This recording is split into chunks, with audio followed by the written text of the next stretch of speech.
نحمده ونصلي على رسوله الكريم اما بعد فاعوذ بالله من الشيطان الرجيم بسم الله الرحمن الرحيم يا ايها الذين آمنوا اتقوا الله حق تقاته ولا تموتن الا وانتم مسلمون واعتصموا بحبل الله جميعا ولا تفرقوا واذكروا نعمة الله عليكم اذ كنتم اعداء فألف بين قلوبكم فأصبحتم بنعمته إخوانا وكنتم على شفا حفرة من النار فأنقذكم منها كذلك يبين الله لكم آياته لعلكم تهتدون ولتكن منكم أمة يدعون إلى الخير ويأمرون بالمعروف وينهون عن المنكر وأولئك هم المفلحون صدق الله العظيم رب اشرح لي صدري ويسر لي امری واحلل عقدۃ من لسانی یفقہوا قولی۔ سورہ آل عمران کا جو نصف ثانی اب شروع ہو رہا ہے تو آپ نے یہ مشابہت بھی نوٹ کر لی ہوگی کہ نصف اول میں سورہ بقرہ میں بھی ایک مرتبہ یا ایھا الذین آمنوا سے خطاب تھا، یا ایھا الذین آمنوا لا تقولوا راعنا وقولوا انظرنا واسمعوا۔ اسی طرح سورہ آل عمران کے نصف اول میں بھی ایک آیت وہ اوپر آ چکی ہے کہ یا ایھا الذین آمنوا ان تطیعوا فریقا من الذین اوتوا الکتاب یردوکم بعد ایمانکم کافرین۔ لیکن اصل خطاب جو ہے مسلمانوں سے شروع ہو رہا ہے وہ 11ویں رکوع سے، اور یہاں پر اصل میں ایک سہ نکاتی لائحہ عمل دیا جا رہا ہے امت کو۔ ظاہر بات ہے کہ یہ امت اب ہمیشہ قائم رہنے والی ہے قیامت تک، اور اس میں زوال بھی آئے گا، اور اللہ تعالیٰ لوگوں باہمت لوگوں کو بھی پیدا کرے گا، اولو العزم لوگوں کو پیدا کرے گا، جیسا کہ ہمیں معلوم ہے مجددین امت اٹھتے رہے ہر صدی کے اندر۔ لیکن جب بھی کوئی کام دین کی تجدید کا ہو، دین کو اثر نو تازہ کرنے کی کوشش ہو، دین کو قائم کرنے کی جد و جہد ہو، تو اس کا ایک لائحہ عمل ہوگا۔ وہ لائحہ عمل ہے جو ان 3 آیات میں جو ابھی میں نے آپ کو پڑھ کر سنائی ہیں نہایت جامعیت کے ساتھ سامنے آیا ہے۔ اور یہ حسن اتفاق ہے کہ یہ 3 آیات ہیں، جیسے سورۃ العصر 3 آیات ہیں، ایسے یہ 3 آیات ہیں نہایت جامع۔ اس میں پہلا نقطہ کیا ہے؟ جب بھی کوئی کام کرنا ہے سب سے پہلے افراد کی شخصیت سازی، کردار سازی۔ یا ایھا الذین آمنوا اتقوا اللہ حق تقاتہ، اہل ایمان اللہ کا تقوی اختیار کرو جتنا کہ اس کے تقوی کا حق ہے۔ ولا تموتن الا وانتم مسلمون، اور دیکھنا ہرگز موت نہ آنے پائے مگر فرما برداری کی حالت میں۔ یہ سب سے گاڑھی آیت ہے قرآن مجید میں تقوی کی تلقین کے لیے۔ اللہ کا حق جتنا ہے اتنا تقوی۔ اس پر صحابہ گھبرا گئے کہ یا رسول اللہ، اللہ کا حق کون ادا کر سکتا ہے؟ پھر جب آیت اتری ہے سورہ تغابن کی کہ فاتقوا اللہ ما استطعتم، اپنی امکانی حد تک تقوی اختیار کرو، تب ان کی جان میں جان آئی۔ ساتھ ہی یہ کہ مت مرنا مگر حالت فرما برداری میں۔ کیا معنی ہے؟ کوئی پتہ نہیں کس لمحے موت آ جائے، کوئی لمحہ نافرمانی میں نہ گزرے، مبادا موت کا ہاتھ اسی وقت آ کر تمہیں دبوچ لے۔ اس طرح کی شخصیتیں اگر پہلے نہ بنی ہوں تو کوئی کام نہیں ہو سکتا۔ پہلے کردار سازی افراد کی۔ اب جب یہ کردار سازی ہو، دوسرا مرحلہ کیا ہے؟ وَاعْتَصِمُوا بِحَبْلِ اللَّهِ جَمِيعًا وَلَا تَفَرَّقُوا، ایک اجتماعیت اختیار کرو، اللہ کی رسی کو مضبوطی سے تھام لو، مل جل کر، اور تفرقے میں مت پڑو۔ یہاں چونکہ اس سے پہلے جو رکوع ختم ہوا ہے وَمَن يَعْتَصِم بِاللَّهِ، جو اللہ تعالیٰ سے چمٹ جائے، اللہ کی حفاظت میں آ جائے، فَقَدْ هُدِيَ إِلَىٰ صِرَاطٍ مُسْتَقِيم۔ اور سورہ حج کی آخری آیت میں بھی یہ لفظ آیا ہے فَأَقِيمُوا الصَّلَاةَ وَآتُوا الزَّكَاةَ وَاعْتَصِمُوا بِاللَّهِ۔ اب اللہ کی حفاظت میں کیسے آئے؟ اللہ سے کیسے چمٹے؟ اس کے لیے فرمایا وَاعْتَصِمُوا بِحَبْلِ اللَّهِ، اللہ کی رسی سے چمٹ جاؤ، اللہ کی رسی کو مضبوطی سے تھام لو۔ اور یہ اللہ کی رسی کون سی ہے؟ متعدد احادیث کے ذریعے سے واضح ہوتا ہے کہ یہ ہے قرآن۔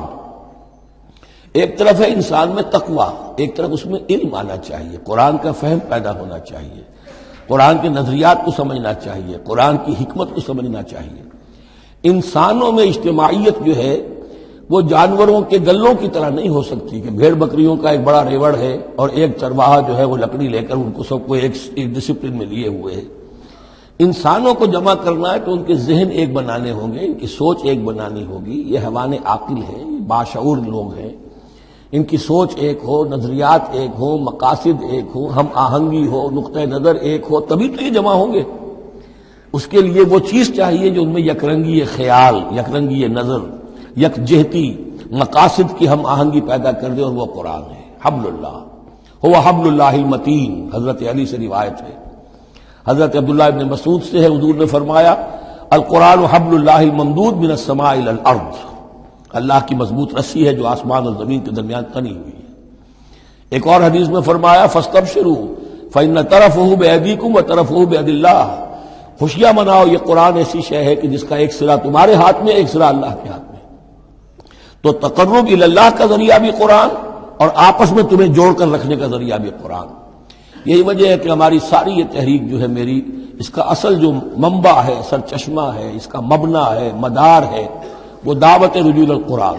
پوری زندگی میں نے اپنی الحمدللہ کھپائی ہے اس کام میں، اور اسی کے ذریعے سے انجمن خدام القرآن اور قرآن اکیڈمیز، پھر 1 ایئر کورس، نوجوان جو ہیں تعلیم یافتہ لوگ ہیں، وہ پی ایچ ڈی بھی کر چکے ہیں، وہ ڈاکٹر بھی بن گئے ہیں، وہ انجینئر بھی ہیں، لیکن دین کی طرف سے جاہل ہیں، قرآن سمجھ نہیں سکتے۔ وہ آئیں 1 سال رہیں ہمارے پاس، عربی سیکھیں، قرآن سیکھیں، تاکہ اس پر عمل ہو سکے۔ تو دوسرا نقطہ ہوا واعتصموا بحبل اللہ جمیعا ولا تفرقوا واذکروا نعمت اللہ علیکم اذ کنتم اعداء، اور ذرا یاد کرو جو اللہ کا انعام تم پر ہوا کہ تم تو ایک دوسرے کے دشمن تھے۔ فَأَلَّفَ بَيْنَ قُلُوبِكُمْ، تو اللہ نے تمہارے دلوں کے اندر الفت پیدا کر دی۔ فَأَصْبَحْتُمْ بِنِعْمَتِهِ إِخْوَانًا، تم اللہ کے فضل و کرم سے بھائی بھائی بن گئے۔ یہ یہاں گویا کہ اولین مخاطب یہاں انصار ہیں۔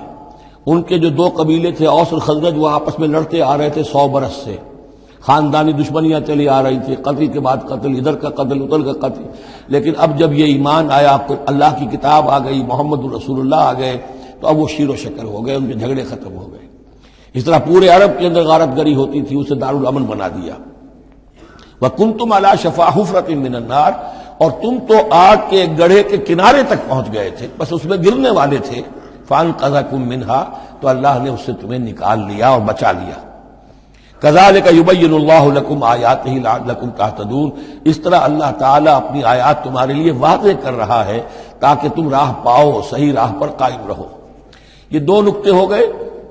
پہلے افراد کے کردار کی تعمیر، تقوی اور تابعداری، فرما برداری، پھر جمعیت، تنظیم، جماعت، اور اس کے لیے جو مانوی، جو اس کے لیے ہے، جو محور ہے اس تنظیم کا، وہ مانوی محور کیا ہے؟ قرآن مجید، حبل اللہ، احتسامش کن کہ حبل اللہ اوست، مضبوطی سے تھامو، اس کو علامہ اقبال کہتے ہیں قرآن کو، حبل اللہ یہ ہے۔ اب یہ جو حبل اللہ، اور جو اس کے لیے ظاہری شکل بنے گی، وہ بھی اس صورت میں ہم پڑھ چکے ہیں، من انصاری اللہ، کہ کوئی اللہ کا بندہ کھڑا ہو اور کہے کہ میں تو اس راستے پر چل رہا ہوں، اب کون ہے جو میرے ساتھ آتا ہے اور میرا مددگار بنتا ہے۔ اب ایسی جمعیت جو وجود میں آئی وہ کیا کرے گی؟ یہ تیسری آیت اہم ترین ہے۔ وَلْتَكُن مِّنكُمْ أُمَّةٌ يَدْعُونَ إِلَى الْخَيْرِ وَيَأْمُرُونَ بِالْمَعْرُوفِ وَيَنْهَوْنَ عَنِ الْمُنكَرِ، سے نکاتی پھر آ گیا۔ تیسرے میں 3 کام، یہ جماعت کے کرنے کے کام صرف 3 ہیں۔ دعوت خیر، دعوت الی الخیر، اور سب سے بڑا خیر یہ قرآن ہے۔ یامرون بالمعروف، نیکی کا حکم دیتے رہیں، وینہون عن المنکر، اور بدی سے روکتے رہیں، واولئک هم المفلحون، اور یہی لوگ ہیں جو فلاح پانے والے ہیں۔ ولتکن منکم امۃ، تم میں سے ایک ایسی امت وجود میں آنی چاہیے، منکم ہے، گویا کہ ایک بڑی امت ہے امت مسلمہ، وہ تو اب 150 کروڑ ہیں یا 140 یا 130 کروڑ ہیں، سوئے ہوئے ہیں، اپنے منصب کو بھولے ہوئے ہیں، دین سے دور ہیں۔ تو اب اس امت کے اندر چھوٹی امت بنے، ایک جماعت بنے، وہ جماعت اپنے ذمے یہ کام لے لے، جاگو اور جگاؤ، جو ہمدرد کا ایک جو نعرہ ہے کہ اب جاگو اور جگاؤ، اللہ نے تمہیں جاگنے کی صلاحیت دے دی، اب اوروں کو جگاؤ، اور اس کے لیے طاقت فراہم کرو، ایک جماعت بناؤ۔ وَلْتَكُن مِّنكُمْ أُمَّةٌ يَدْعُونَ إِلَى الْخَيْرِ وَيَأْمُرُونَ بِالْمَعْرُوفِ وَيَنْهَوْنَ عَنِ الْمُنكَرِ وَأُولَٰئِكَ هُمُ الْمُفْلِحُونَ، یہی لوگ فلاح پانے والے ہیں۔ وہ بڑی امت کروڑوں کی جو ہے، جو یہ کام نہیں کرتی، وہ فلاح کی امید میں اگر ہے اور نجات کی امید میں ہے تو ایک امید موہوم ہے۔ فلاح پانے والے صرف یہ لوگ ہوں گے، اولئک هم المفلحون۔ اب اسی میں آگے چل کر میں نے جو منہج انقلاب نبوی ہے اس میں یہ بات واضح کی ہے کہ جب کوئی انقلاب کے لیے آخری اقدام ہوگا وہ بھی نہی عن المنکر بالید، اس لیے کہ حدیث میں حضور نے نہی عن المنکر کے 3 مرتبے بیان کیے ہیں۔ ابو سعید خدری رضی اللہ عنہ سے روایت ہے، من رأى منكم منكرا فليغيره بيده فإن لم يستطع فبلسانه فإن لم يستطع فبقلبه وذلك أضعف الإيمان، رواہ مسلم رحمہ اللہ۔ تم میں سے کوئی شخص کسی منکر کو دیکھے، اس کا فرض ہے اسے طاقت سے، زور سے، ہاتھ سے بند کرے، روکے، بدلے۔ اگر اس کی طاقت نہیں ہے تو زبان سے تو کہے، اس کی بھی ہمت نہیں ہے تو دل میں نفرت ضرور رکھے، اور یہ ایمان کا کمزور ترین درجہ ہے۔ نفرت بھی ختم ہو گئی، وائے ناکامی متاع کارواں جاتا رہا، کارواں کے دل سے احساس زیاں جاتا رہا، تو اب کوئی ایمان نہیں۔ ہاں دل میں نفرت ہے تو اگلا قدم اٹھاؤ، زبان سے کہنا شروع کرو، بھائی یہ چیز غلط ہے، یہ حرام ہے، یا اللہ نے اس کو حرام ٹھہرایا ہے، مت یہ کام کرو۔ لیکن ساتھ ہی اپنی طاقت بناتے جاؤ، ایک جماعت بناؤ، قوت بناؤ۔ جب وہ طاقت ہو جائے اب کہو کہ اب یہ نہیں کرنے دیں گے، پھر وہ ہوگا نہیں منکر بالید، طاقت کے ساتھ۔ یہ ہوگا انقلاب کا جو ہے آخری مرحلہ۔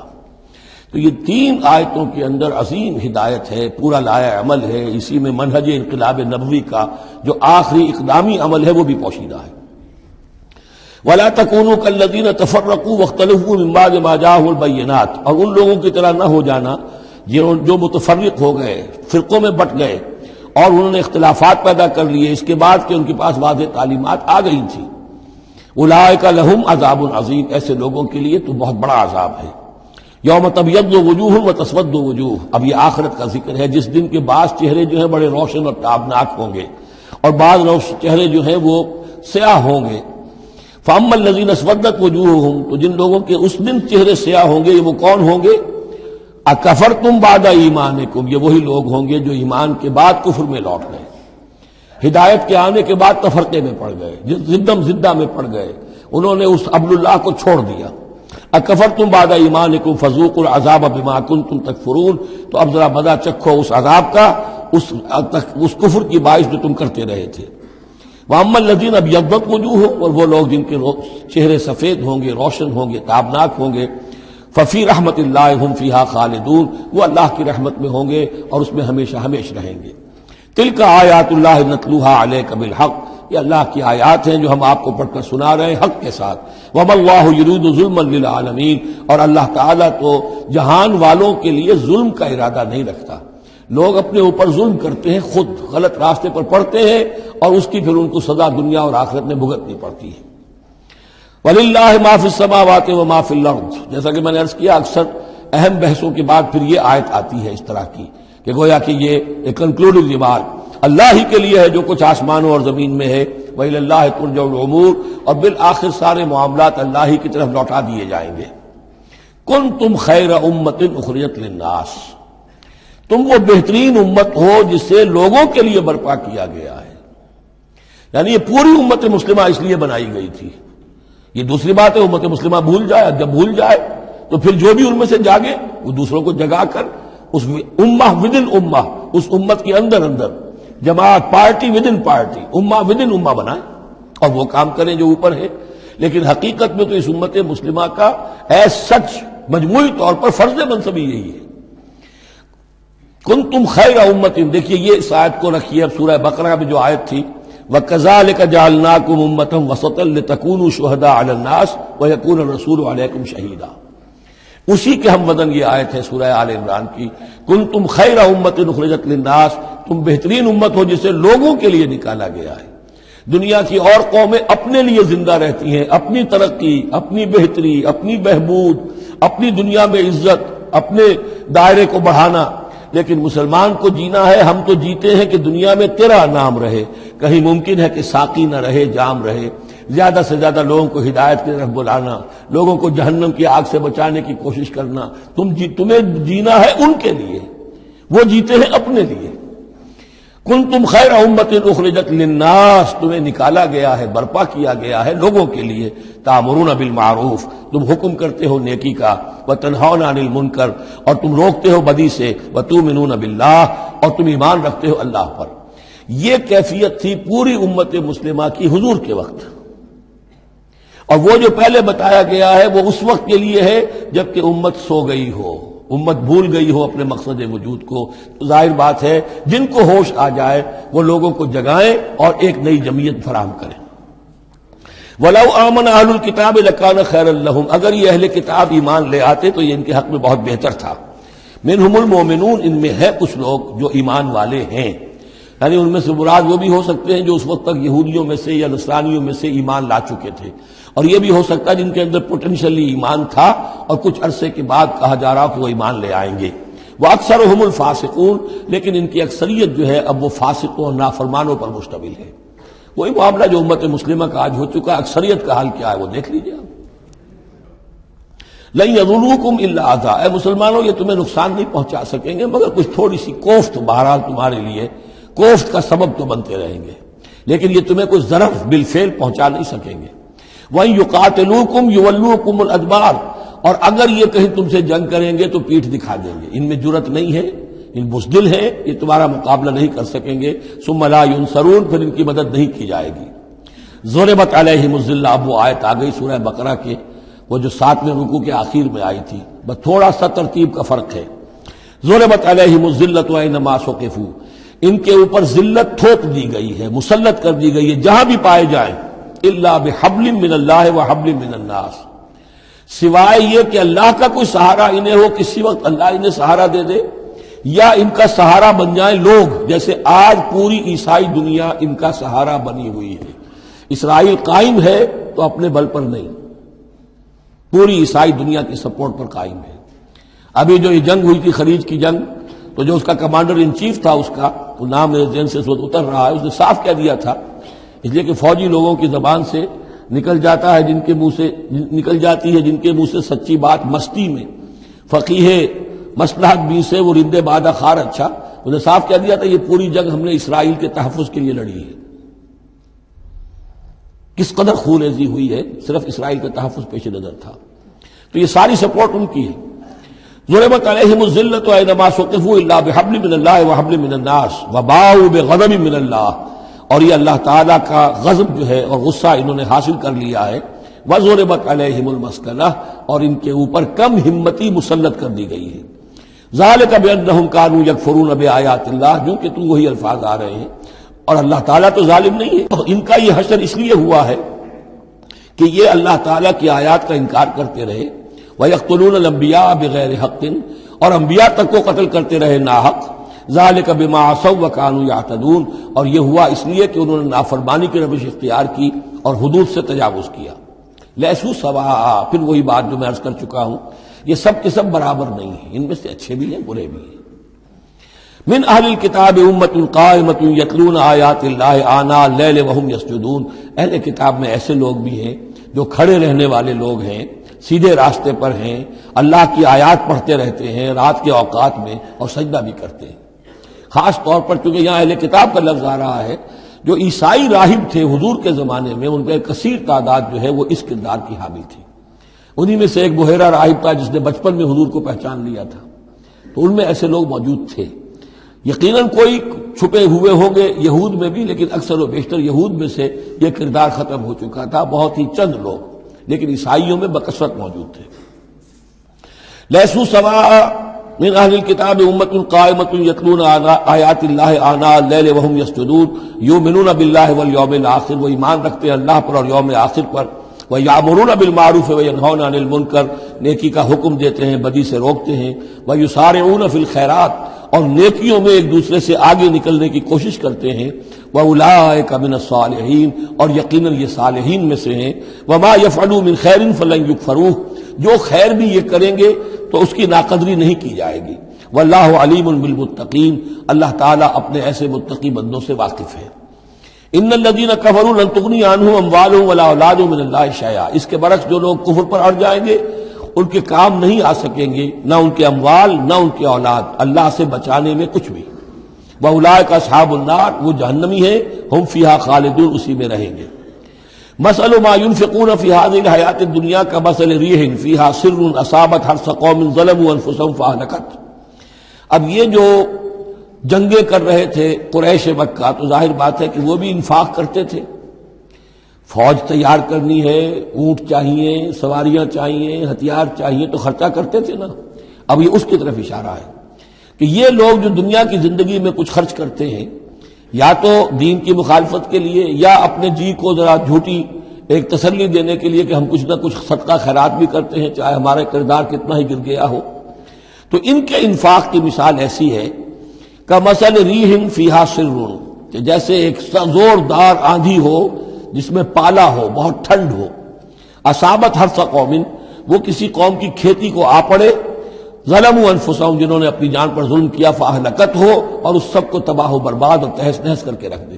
یعنی ان کی یہ نیکیاں، ان کا یہ انفاق، ان کی یہ جد و جہد، یہ سب کی سب بالکل ضائع ہو جانے والی ہیں، ہبط ہو جانے والی نیکیاں اور ضائع جانے والی ان کی ساری مساعی اور دوڑ دھوپ۔ وما ظلمهم اللہ ولکن انفسہم یظلمون، اور انہوں نے، ان پر اللہ نے کوئی ظلم نہیں کیا بلکہ وہ اپنی جانوں پر خود ظلم ڈھا رہے ہیں۔ یا ایھا الذین آمنوا لا تتخذوا بطانۃ من دونکم، اہل ایمان مت بناؤ اپنے بھیدی اپنے سوا کسی کو، یعنی رازدار نہ بناؤ سوائے کسی مسلمان کے جس کے بارے میں اطمینان ہو، صاحب ایمان ہے، اس کے علاوہ کسی اور شخص کو اپنا بھیدی نہ بناؤ۔ چونکہ یہ مدینے میں رہتے تھے بہت عرصے سے، ان کی دوستیاں تھیں یہودیوں کی، اور ادھر جو ہے یہ اوس اور خزرج کے لوگوں کی، وہ دوستیاں ہیں، پس منظر ہے، پرانے تعلقات ہیں، روابط ہیں، اس کی وجہ سے وہ بسا اوقات جو راز کی باتیں ہوتی تھی وہ بھی بیچارے سادہ لوح مسلمان اپنی نیکی کے اندر، سادگی میں، وہ بھی ان کو بتا دیتے تھے۔ لا تتخذوا بطانۃ من دونکم لا یعلونکم خبالا، وہ تمہارے لیے کسی خرابی میں کوئی کسر نہیں چھوڑتے۔ ودوا ما عنتم، انہیں پسند ہے وہ چیز جو تمہیں تکلیف میں ڈالے، مشقت میں ڈالے۔ قد بدت البغضاء من افواہہم، ان کی جو دشمنی ہے تم سے وہ ان کے منہوں سے بھی ظاہر ہو چکی ہے، ان کا کلام ایسا ہوتا ہے، آتش برساتے ہیں زبان سے۔ وما تخفی صدورہم اکبر، اور جو کچھ زبان سے ظاہر ہوتا ہے وہ تو پھر بھی کم ہے، ان کے دلوں کے اندر جو آگ بھڑک رہی ہے دشمنی کی اور حسد کی، وہ اس سے کہیں بڑھ کر ہے۔ قد بینا لکم الآیات ان کنتم تعقلون، ہم نے تمہارے لیے اپنی آیات کو واضح کر دیا ہے اگر تم عقل سے کام لو، یعنی باز آ جاؤ، اپنے اس طرز عمل کو دیکھو۔ ہاں انتم اولئک تحبونہم، تمہارا حال تو یہ کہ تم ان سے محبت کرتے ہو، شرافت ہے تمہاری، سادہ لوحی ہے، پرانے تعلقات ہیں، ان تعلقات کو تم نبھانا چاہتے ہو۔ ولا یحبونکم، لیکن جان لو وہ تم سے محبت نہیں کرتے۔ وتؤمنون بالکتاب کلہ، اور تمہاری شان یہ کہ تم پوری کتاب کو مانتے ہو، تم تورات کو بھی مانتے ہو، انجیل کو بھی مانتے ہو۔